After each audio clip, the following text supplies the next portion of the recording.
Botir ismli 19 yoshdagi yigitning hikoyasi. Mening ajoyib oilam bor edi. Biz chekka bir qishloqda otam, onam, akam va singlim bilan baxtli va totuv hayot kechirayotgandik.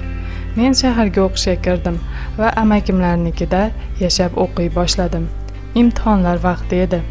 Erta tongdan o'qishga otlanib tursam, amakim to'xtatdilar. Buving olamdan o'tibdi. Uning ko'zlarida shunchalik qayg'u bor ediki, bu ta'tilda ham onasiga vaqt ajratolmaydigan odamning ko'zlariga o'xshamasdi. Azob va har xil xayollar iskanjasida yo'lga chiqdik. Qadrdon uyim, u endi bozorga o'xshardi. Tumonand odam yig'ilgan. Darvozadan ichkariga kirdim. Uyimiz eshigi oldida bir emas 4 ta bo'z tortilgan tobut turardi. Jonim bo'g'zimga keldi. Dunyo ko'zimga qorong'u ko'rinib ketdi. Yugurib bordim. Ularga qaragani qo'yishmadi. Shu onda sezdimki, endi meni qadrdon, jonajon oilam yo'q.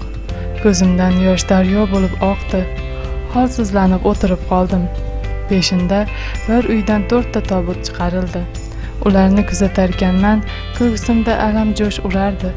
Nahotki endi oilam yo'q. Taltayganda urishadigan otam, betob yotganimda mehribonchilik qiladigan onam, qoqilganda suyanadigan akam, erkaliklarini maroq bilan kuzatadigan singlim endi yo'q. Tobutlarni yelkalab ketayotganlarida to'xtatdim. Qo'yvorgim kelmasdi. Xuddi hozir singlim ko'zini ochadigandek, ularni hammasi azobli tushdek tuyulardi. Singlimni sovuq qo'lini ushlab yig'ladim.